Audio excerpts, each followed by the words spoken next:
'Cause you are good to me, good to me. You are good to me, good to me. You are good to me. Because you are good to me, good to me. You are good to me, good to me. You are good to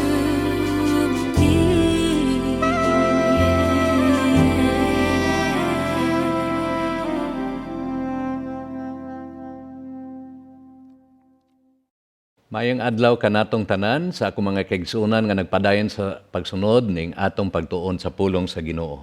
Ang akong mga pagampo nga ang Ginoo may kanunay nga nagbantay kaninyo ug maghatag kaninyo kalinaw samtang magpadayon kita sa pagtuon sa pulong sa Ginoo.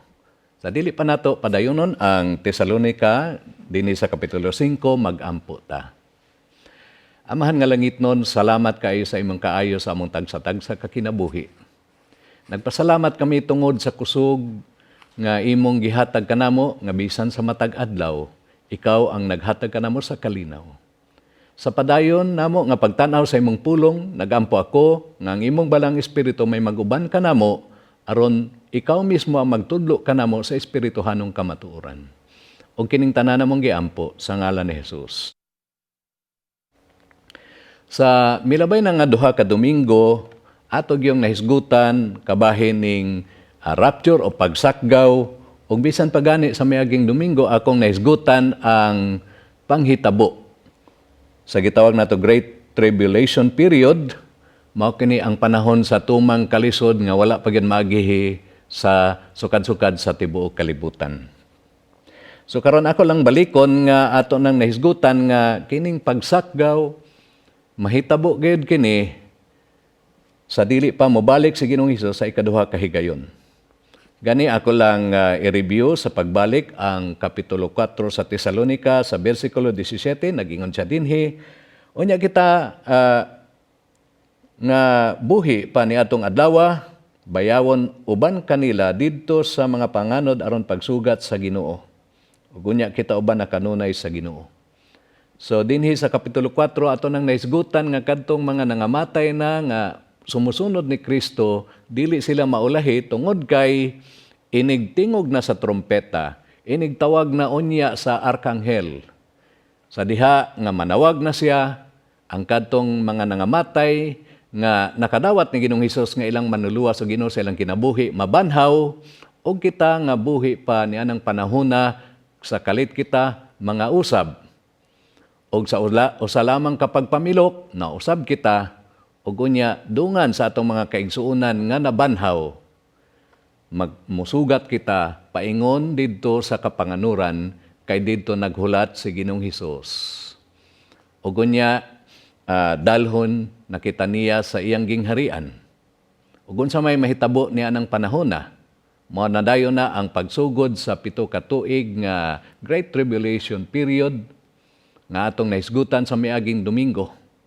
Gani ato mang naisgutan sa gipadayag 6 bersikulo 1 hangtod sa 8 katubitang mga upat ka kabayo. Una ang puting kabayo ang nagsakay didto, gitagaan og gahom sa pag lupig sa tanang mga nasod sa tibuok kalibutan. So siya mao nagkontrolar niini. Unya misunod dayon ang kabayong pula. Ang kabayong pula, ang iyang gidala mao ang kasamok, ang giyera. Ug unya misunod dayon ang kabayo nga itom. Og kani mao'y hulagway nga niining panahona ang tibuok kalibutan, mumenos na ang supply sa pagkaon. Aduna nay kagutom, ug unya dili na pariho ang sitwasyon sa mga tao.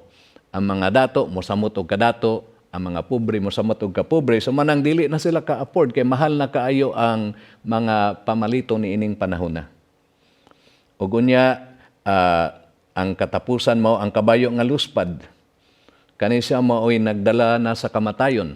So niining panahon na, binilyon na ka mga tao ang mamatay, pinaagi sa gera, kasamok, kagutom, sa mga sakit, o bisan pa sa mga wild animals nga unya mopatay na og tao tungod kay sila mismo gigutom. Sumana ang hulagway o panghitabo sa gitawag nato Great Tribulation period. Ang Kapitulo 6 usa lang ni ka hulagway. Kay kung imong padayonon pa sa pagtuon hangtod na sa Kapitulo 19 sa gipadayag, diha nimo makita ang mga ngilngig nga panghitabo. Pero ato man pong nahisgutan nga niining pinakangit-ngit nga panghitabo sa tibok kalibutan. Managitawag nila og the darkest hour in the history of the world.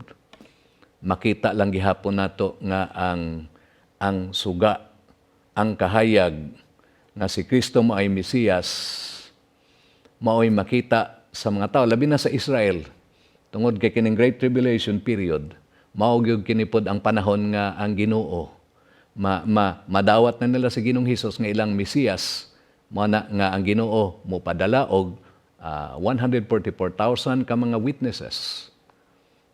Og kini sila may muwali sa mayong balita.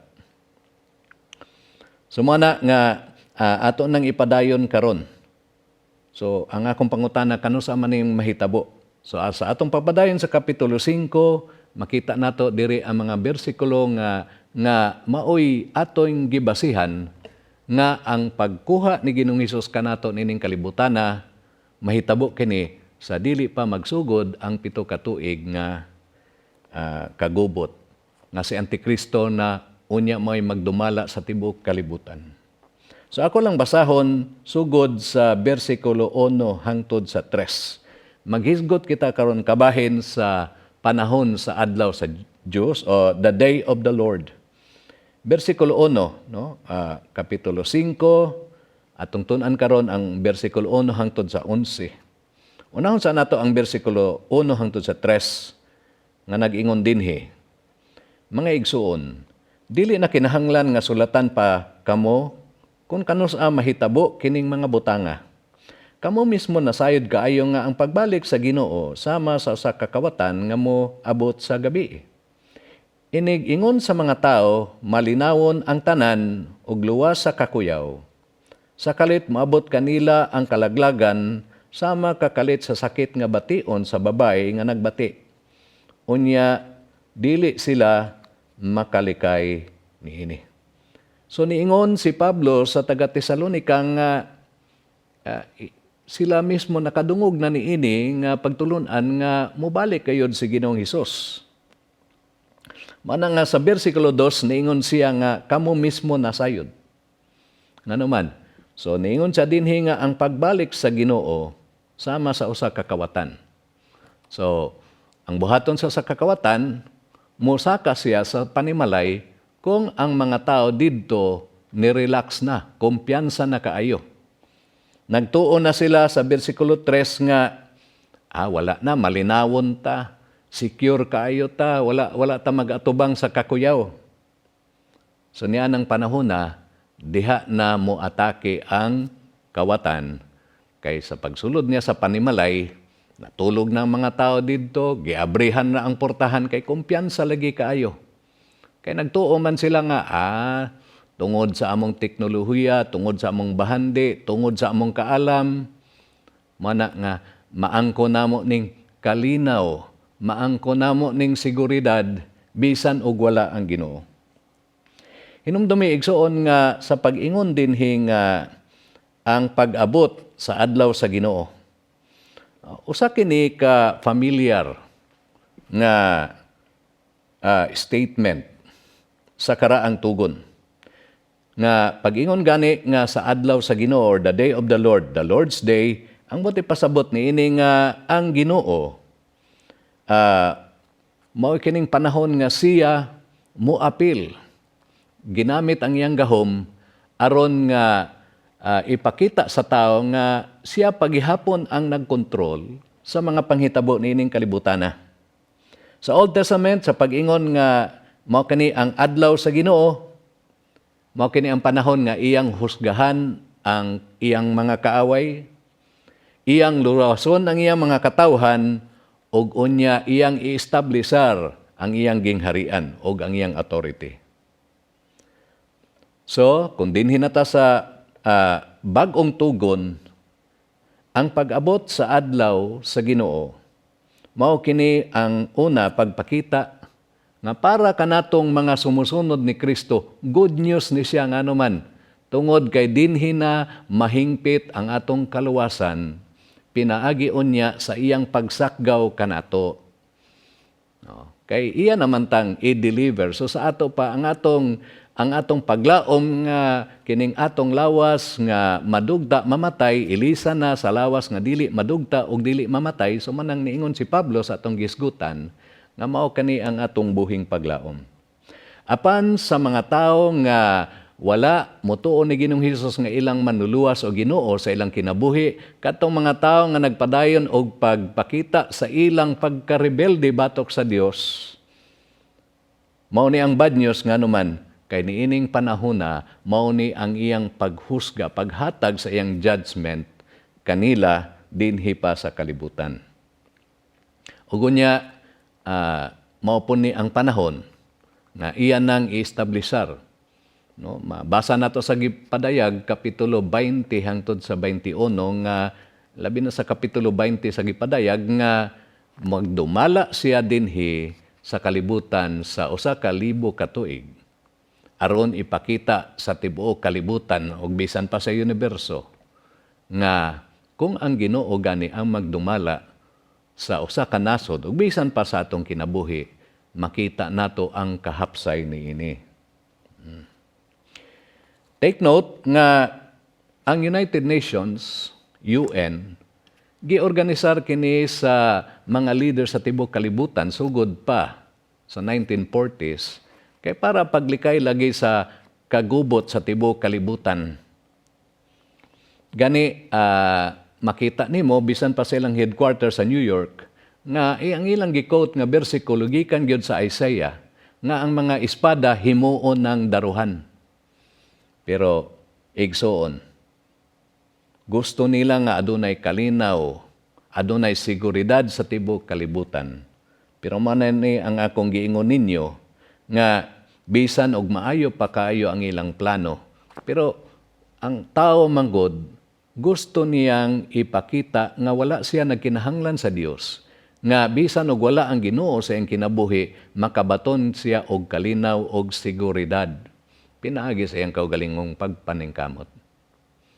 Apan kung imong tanawon igsuon nga naa naman ta sa bag-o nga panahon, 21st century na gud ta, aduna na tay daghang teknolohiya, advance na kaayo ang atong mga paagi sa pagkat-on. Pero tanawa, naunsa ang tao. Di ba makita nimo nga naguba na ang moralidad. Karon ra sa atong panahon nga ang 1 plus 1 pwede nang equals 3, pwede nang equals 4 nga naman. Kay kini lagi mga bag-o karon nga mga tinuhuan nila nga bisan og biologically lalaki ka, pero kung mayong ka nga babae ko, okay na sa ilaha. So, di ba? Kung imong tanawon karon sa atong palibot, pwede ba na nga dunay kalinaw og seguridad nga pwede naman di kung unsay gihuna-una sa tao nga mao iyang gusto nga mahitabo para niya okay na. So mana nga dili gayod maangkon ang kalinaw og seguridad sa tibok kalibutan kung ang tao, kung ang mga gobyerno nga na-establish karon, ang natudlo karon, no, ilang kuwaon ang Ginoo sa ilang pagdumala. No? Mao man nato makita karon nga dili nila gusto paapilon ang Ginoo. So unsa may mahitabo? So dinhi sa bersikulo 3, mabasa gyud nato nga kining mga tawhana sa ilang kaugalingon nga hunahuna, mayon sila nga maayo ra ko, aduna ra koy kalinaw, nara koy seguridad kay dako kay ang akong investment, na ako'y pundo nga minilyon sa bangko.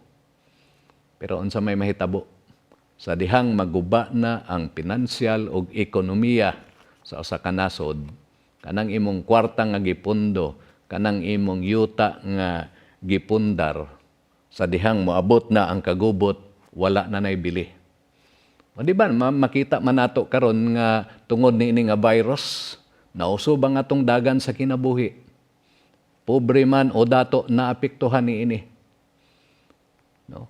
Man ang atong makita nga sa dihang nagsugod kini nga krisis sa virus. No?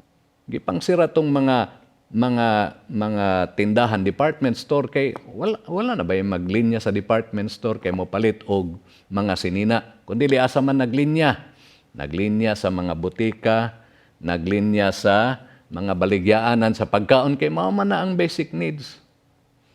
Dili na magunahon na ang tao nga mopalit pa og bag-ong relo o cellphone kay ano man, kay yan ang nakita nga kinahanglan ang basic needs.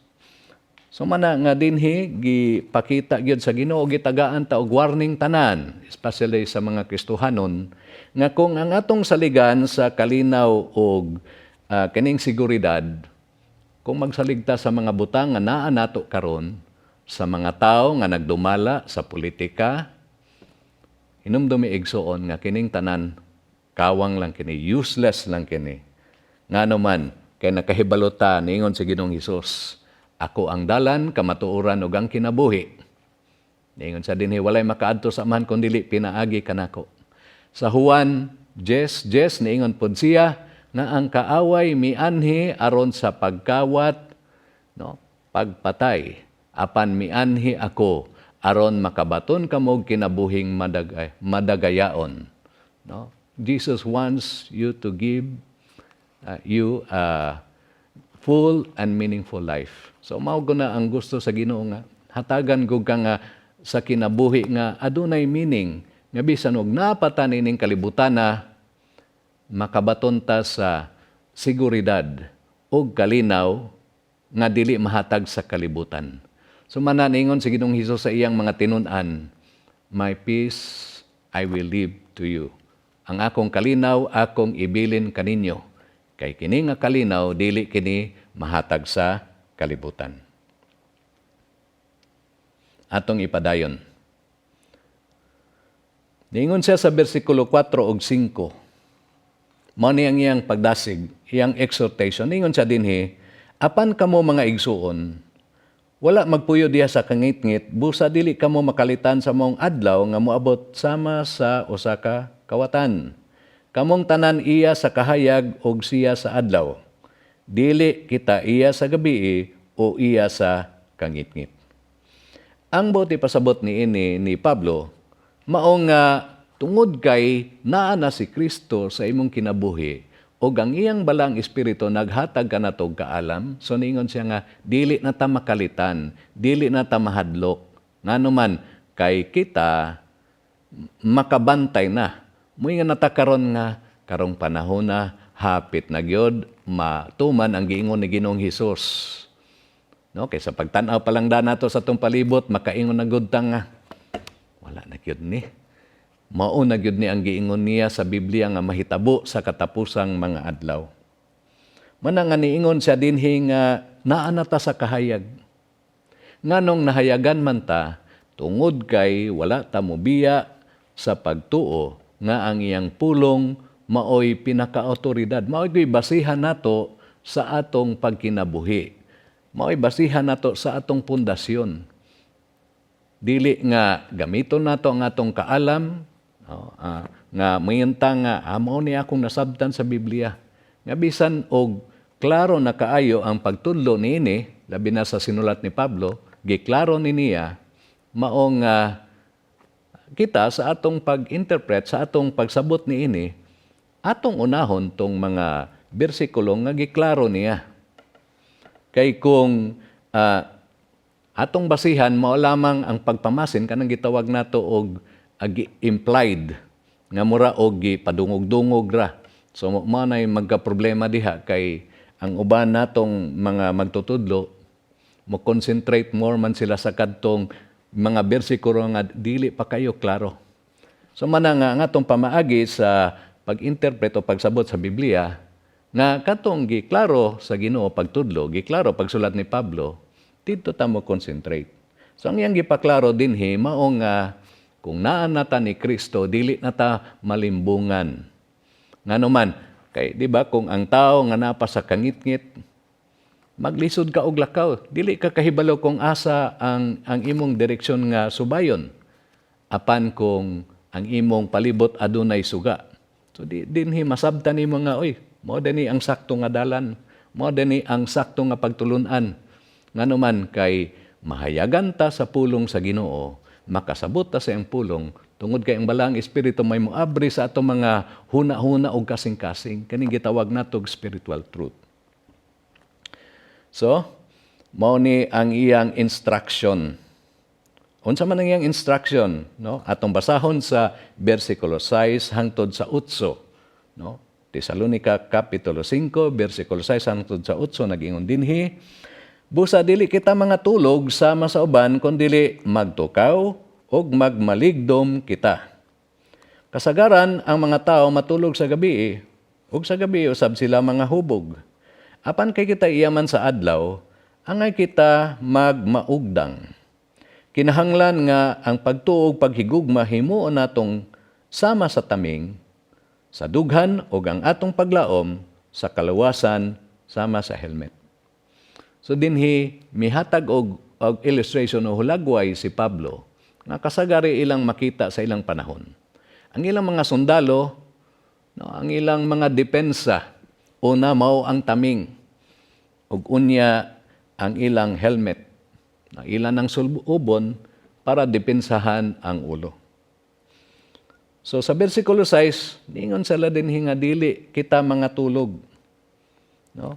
Dili pareha anang gi-assign nga magwardya sa ilang gate o sa palasyo nga usahay magduka-duka labi nagmagabi. Kundili ningon siya dinhi nga dili ta mga tulog, magtukaw ug magmaligdom.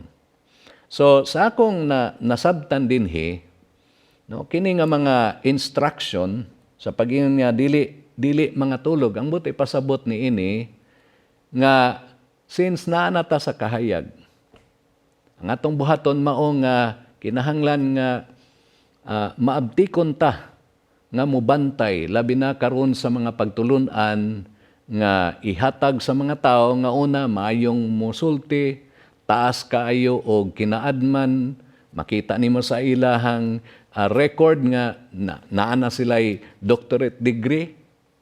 Apan kung ang ilang giwali sukwahi na sa pulong sa Ginoo, man nga dili nato sila palusuton.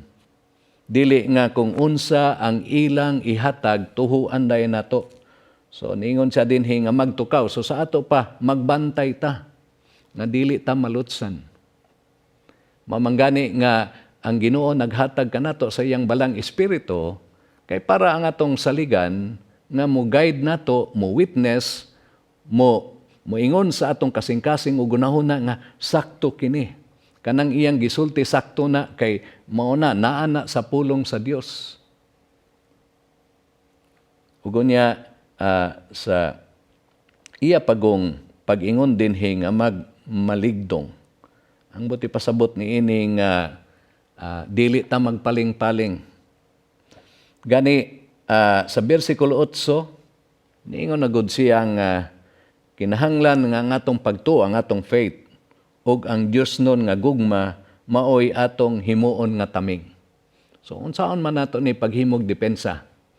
For example, ato gyung makita karon nga nagkagrabe na karon ang mga pagsulay sa atong Kristohanong kinabuhi.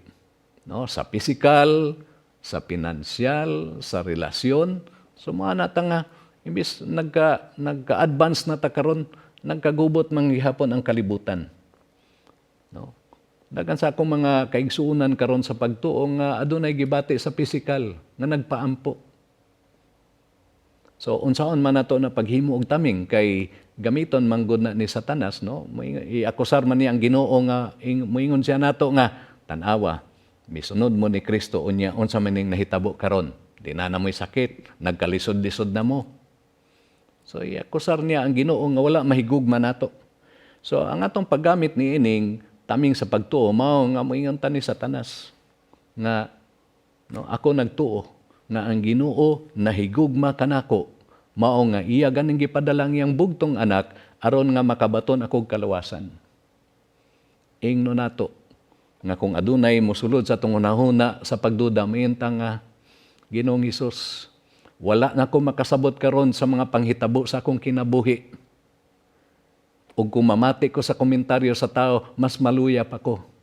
Apan misalig ko nimo kay nakahibalo ko nga ang imong gugma wala goy paglubad. Igsuon base sa akong experience sa kinabuhi. Daghan kayang mga panghitabo nga mayon ko nga Lord nganong imo maning gitugot. Apan sa katapusan maingon na lang ko nga Lord nakahibalo mangyug ko nga nakahibalo ka unsay maayo nako ako ning dawaton. Kay mituwa ako sa imong pulong nga ang tanang mga panghitabo imong gitugot tungod kay aduna kay maayong katuyuan. Igsuon, kung unsa man ang imong giatubang karon ng mga pagsulay sa kinabuhi, wala na nimo masabti ang dagan sa panahon. Apan ingnon ko'y kaigsuon nga ang Ginoo wala matulog. Ang Ginoo kanunay naglihok sa atong kinabuhi. Og nakahibalo ka nga ang tanan niyang pagabuhaton para lang gyud sa atong kaayuhan. Kay ingon pabitaw sa ka-writer, nalipay siya. Nganuman, kay ang gihuna-huna kuno kanunay sa Ginoo mao lang gyud ang atong kaayuhan. Manang giingon dinhi nga atong himuon nga tami nga atong pagtuo og ang paghigugma. Hinumdumi igsuon nga bisan og unsa pa kadautan ang usa ka amahan. Pero dili guna siya muhatag og hand grenade sa iyang anak aron dulaan. Dili guna siya muhatag og kubra nga mao'y ipatupad niya sa iyang anak. Manang giingon ni Ginoong Hesus no sa Mateo nga kung ang usa gani kadautan nga amahan gahuna-huna og maayo nga mga butang sa iyang anak. Ningon siya nga, mas grabe o mas labaw pa ang amahan sa Dios, no? Ang atong amahan nga tuwa sa langit. Ano man, kay sa Juan 3:16, tungod sa iyang gugma kanato, mao nga iyang gipadala sa Ginoong Hesus, aron aduna tay kinabuhing dayon. Sige, atong ipadayon. Sa pag-ingon niya nga sulubon nato ang atong helmet, sama sa usa ka depensa, ang buti pasabot lang nini igsuon. Tungod kay nga atong hunahuna battleground man. Mana nga sa matag adlaw diligid nato si piaton ang pagbasa sa iyang pulong. Ato nang likayan ang pamati og mga butang nga dili makapatubo sa atong kinabuhi. Hinumdumi igsuon nga karon kung dili ka magbantay, ma-impress ka sa mga ubang mga magtutudlo nga maayo kayong musulti, maayo kayong mo pakita no sa pinaagi sa logic or reasoning, ma-impress kami nga sakto tuod siya. Mana nga kinahanglan nga atong sulubon kanunay ang depensa sa atong ulo. Mao gyud ang kanunay nga pagtuon sa pulong sa Ginoo. Bersikulo 9:10 nagiyon dinhi ang Dios wala magpili kanato aron kita iyang silutan kundi aron maluwas pinaagi sa atong Ginoong Hesukristo. Gihatag niya ang iyang kinabuhi alang kanato aron kita mabuhi uban kaniya. Buhi man kita o patay, inigbalik niya. So din sa bersikulo 9:10, giklaro din ni Pablo nga gusto gyud sa Ginoo nga dili ta niya masilutan. Mamanggani na nga dinhi giklaro gyud manangiyag yung gisakripisyo ang iyang kaugalingong nga anak si Ginoong Hesus para nga makalikay ta sa kaluwasan.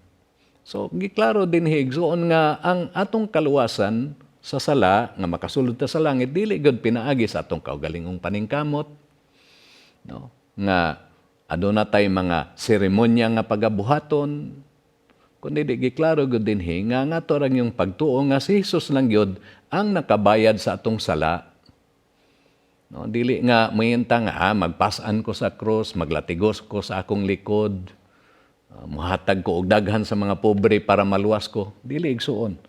Kung dili giklaro gyud dinhi nga tinuod gyud ang atong kaluwasan nga naa lang gyud ni Ginoong Hesus.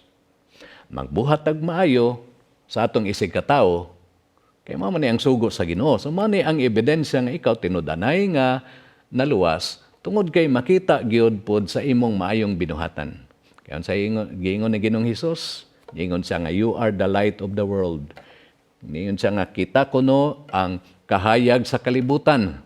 Nganuman kay ang tao dili mamati sa tong pagwali apan kung makita nila nga diferensya ka nga ang imong gikinabuhi ang kabubuton sa Dios, makaingon gud sila nga gusto ko ana nga klase nga kinabuhi. So dinhi usapod ka assurance nga ikaw ug ako Ginoo dili niya pagihon sa Great Tribulation period. Ano man unsa pa may purpose sa Ginoo nga nakahibalo namang gyud ta nga kini nga panghitabo iya mang gi-reserve una para iyang ipakita ang pagdisiplina sa mga tao nga wala mo dawat ni Ginoong Hesus. Ikaduha, mao ni ang panahon nga iyang ipakita ang iyang gahom labi na sa Israel nga siya gyud ang ilang Mesiyas. Mamanggani na nga mao ni ang panahon nga grabe ang spiritual revival sa Israel. Pero malagi na mabasa man pud nimo sa Revelation nga daghan ang gitawag nga tribulation saints. Tungod kay niining panahon na majority gyud sa mosunod ni Kristo, patyon gyud ni Antikristo. Okay? So mana nga niingon siya sa bersikulo 11, tungod niini pagdinasigay og pagtinabangay kamo sa inyong gihimo karon. So kini nga mensahe igsuon, mao gyud ang pagdasig. Hinumdumi nga gihimo ni Pablo, gisulat niya 2,000 na katuig ang milabay. Pero makita ginimo tungod kay buhi man ang pulong sa Dios nga bisan sa atong panahon karon mao ni ang makahatag natog pagdasig. So, unsa man ang atong giatubang karon nga mga pagsulay sa kinabuhi. Numero 1 gyud na ang kalisod, pagpangita og sources sa income sa matag adlaw. Karon gusto kang moadto sa simbahan. Pero nabali na ni, pugong-pugungan ka na sa pastor. Di ba sa una mo yung mga pastor, hala, sulod mo tanan, bata og tigulang. Karon kay nabali naman. Kay kung bata ka og tigulang, moingon sa amin nga ayos ag sulod kay napana sa guidelines. Ikaw na karon na magpugong-pugong. Di ba, nabali na. Pero igsuon, mo na yung akong pagdasig kaninyong tanan. Hinumdumi nga kining mga butanga nahitabo karon. O gani, tungod sa kapaspas sa mga panghitabo, ato nagyong makita nga dili na ni katiaw-tiawan. Mao na kini ang panahon karon nga mubarog ka. Kung tinud-anay nga Kristohanon, then mupadayon ka. Bahala nag-unsa ang mga pagsulay nga imong matubangan sa kinabuhi. Pero mao po ni ang panahon nga makita nato nga katong atong giilang nga mga Kristohanon nga ligon sa pagtuo apan sa atong paglingi sa likod mo tang nga nangawala naman sila, nibalik naman sila sa agi. So mao na karon may giingon nila nga dinhi na nato makita ang klaro nga mga Kristohanon. Man giingon nga dinhi na gyud black and white na gyud ni. Man ang giingon ni Pablo nga kitang tanan magdinasigay og magtinabangay. Manang nga nagpasalamat gyud ko sa Ginoo nga sugod pa sa Marso hangtod karon. Ako gyung nakita ang gahom sa Dios nga sa sulod na sa halos 4 ka bulan ang Ginoo mo'y nagtagbo sa atong mga panginahanglanon sa matag adlaw. Nga makaingon ta nga, Lord, puwerte na magyong lisura. Nagpasalamat ko sa Ginoo tungod kay iyag yung gipakita ang iyang saad. No, sa Salmo 23:6 niingon siya nga ang iyang gugma mo'y mag-uban kanato niining kinabuhiya. So iyag yung gipakita nga kitang mga Kristohanon nakadawat ta sa gugma og pabor. No? Pabor, grasya. Mamanggani na nga hangtod karon. Nga bisan og ang tibok kalibutan nagbagulbol na apan kita makaingon ta nga maglipay kita diha sa Ginoo. Tungod kay nakahibalo ta nga hapit na gyud ang iyang pagbalik sa ikaduha ka higayon. Magampo ta. Amahan nga langit nun, salamat kaayo sa imong mensahe karong adlaw. Nagampo ako nga ikaw lang ang magdasig sa akong mga kaigsunan nga nagatubang karon sa grabe nga pagsulay sa kinabuhi. Nagampo ako nga padayon sila nga mogamit sa taming sa pagtuog sa imong gugma. Lord, ikaw lang yun ang nakakita sa ilang sitwasyon karon. O bisan sa among pagtapos sa imong mensahe karon, nagpasalamat ako Ginoo nga gitagaan nimo akong pribilehiyo higayon nga makadasig sa akong mga kaigsuonan. O kining tanan, among giampo sa ngalan ni Hesus nga hapit nang mobalik aron pagkuha kanamo. Amen. Amen.